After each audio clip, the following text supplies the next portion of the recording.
Welcome to the Oasis, my name's Mike, and happy PSVR 2 launch day. Having been lucky enough to get one early thanks to PlayStation, I've been busy testing out a bunch of accessories that can help enhance the PSVR 2 experience even further. And alongside this, I've also got some essential tips and tricks to make sure you can get the most out of your shiny new headset. I hope you find this one useful, and let's dive in. So first and foremost, I want to address something that's really important, especially if you're new to VR, and that's VR motion sickness. Now, I've been playing VR games since way back in 2016, so at this point, I'm practically immune to any form of VR motion sickness. However, I vividly remember during the early days of VR playing a mod of Half-Life 2 on the original Oculus DK1 and getting so motion sick that I had to lay down for about 3 to 4 hours to recover. Now, the quality of VR has drastically improved since then, and feeling motion sickness like this is less likely to happen now. However, here's some good advice so you can avoid it. Tip number 1, if this is your first foray into VR, as tempting as it might be, it's probably best to avoid games that use thumbstick movement, games like Horizon or Resident Evil Village, and also try to avoid games with lots of intense artificial movement, like Gran Turismo 7 for example. Instead, try something like Moss, Demio, Tetris Effect, Fantavision, Tentacular, or Puzzling Places. All of these games use little to no thumbstick movement, and if needed, these games can also be played seated. So you can use these titles to become more familiar with how it feels to play in VR, because it can be quite overwhelming at first. Tip number 2 is that most VR games have comfort options in the game settings, which can also help if you're struggling. Look for options such as teleportation movement, vignettes which can reduce your field of view when you're moving, and also try snap turning instead of smooth turning in the beginning. The final tip I have for you here is to take regular breaks. If you start to feel hot and uncomfortable, make sure you stop right away and take a break. Honestly, the worst thing you could do is try to push through it, because once you've gone over that edge, there's very little you can do to pull it back. The next couple of tips I have for you are all about saving money on some epic PSVR 2 games, which is going to be useful if you've just bought the headset because, let's be honest, it's not cheap. The first tip that I have is Capcom will be offering a free demo of Resident Evil Village on PSVR 2 from today, so even if you can't afford the full game, you'll be able to get a taste of what it's like to step into the shoes of Ethan Winters in VR.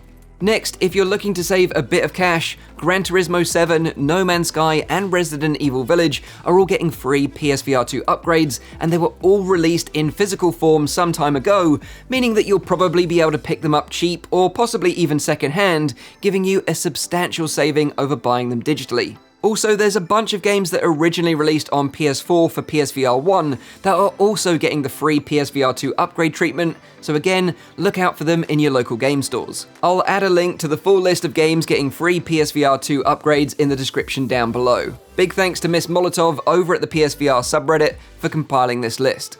So moving on, if you do happen to go out and pick up a handful of these games, you're probably going to start filling up your console storage pretty quick. If you want to expand the storage of your PS5 further, you can easily add an internal SSD drive, providing up to 4 terabytes of additional storage. I personally went with this 1 terabyte Western Digital SN850X SSD, which at the time of this video is much cheaper than the official PlayStation licensed version of the exact same drive, which is the SN850. Both of these SSDs have heatsinks installed and both work in exactly the same way, but you can save a bit of cash here by buying the 850X over the 850. Now, if you're worried about opening up your console, it's super easy. The installation of the drive is a breeze and should take you no longer than 10 minutes. Once installed, the console will immediately recognize the new drive, format it, and now you can store games on the new SSD. Playing VR games from these SSD drives won't affect gameplay in any way, but in some instances, it may even improve load times. I hope you're enjoying the video so far, but before I get into any more tips and tricks, I want to say thank you to the awesome sponsor of this video, and that's XR Games with Zombieland Headshot Fever Reloaded. The game combines fast-paced arcade shooting with racing mechanics. It's all about speedrunning through a level as fast as possible, with double-tap headshot combos slowing the clock, meaning the more accurate you are, the faster you are. It's so satisfying when you're on a roll, and it's ideal for short bursts of action for both VR newcomers and VR veterans alike. The PSVR 2 version of the game takes full advantage of the PSVR 2's adaptive triggers, headset haptics, eye tracking for foveated rendering, along with a brand new, clean, cel-shaded art style. Zombieland Headshot Fever Reloaded releases today, so check it out on PSVR 2 using the link in the description below. The next tip is a bit of an update on the PSVR 2's cinematic mode. In the comments of my PSVR 2 review video, a few of you asked if 3D Blu Rays would work with the PSVR 2. Now this is a great question, as I've watched 3D movies in VR before, and in my opinion, they look way better in VR than they do at the cinema or on a 3D TV.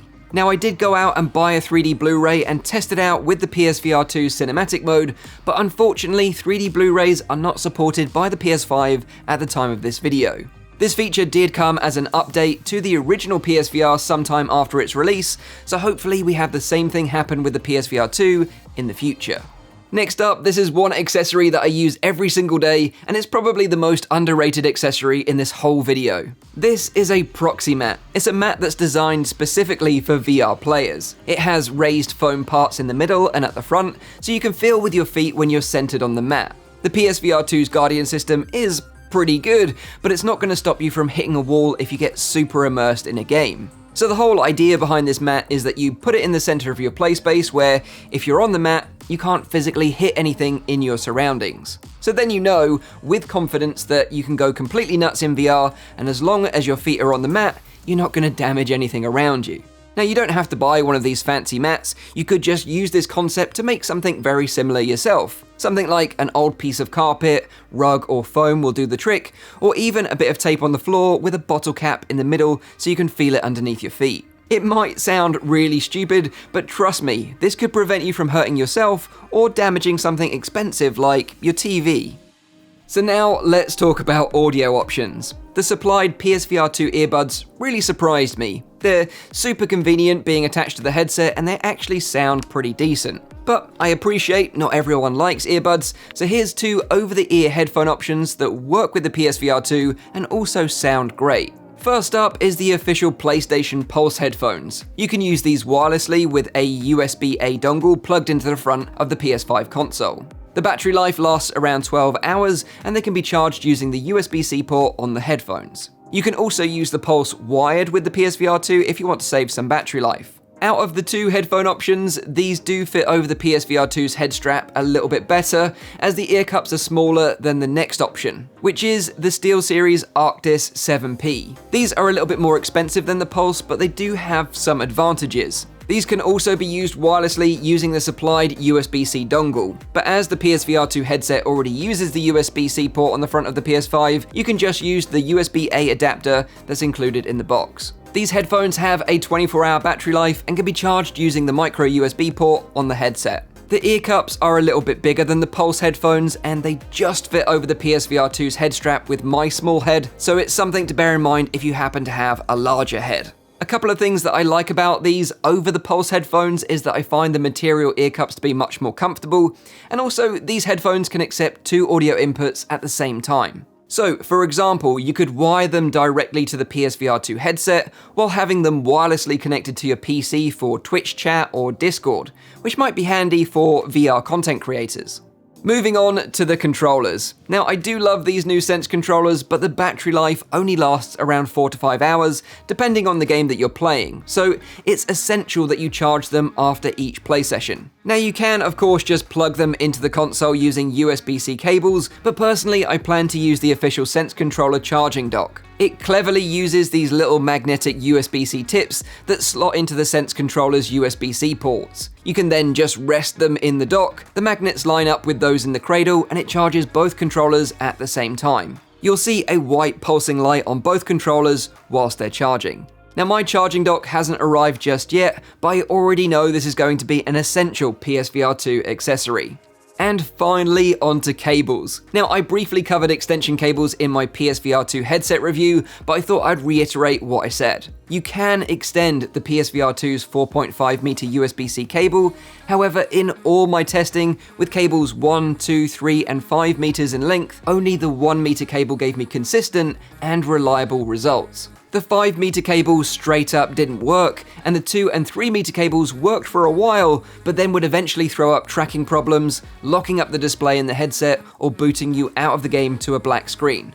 I'm sure once the community get their hands on the PSVR 2 headset and test out more cables with it, we might find some better options. But for now, the Ugreen 1-meter USB-C extension cable is the one I'd recommend. So that is all from me today. I hope some of these tips and accessory recommendations were helpful. If they were, leave a cheeky little like on this video, I'd really appreciate it. Make sure you're subscribed for all my future VR content, and as always, I'll see you all on the next one. Cheers.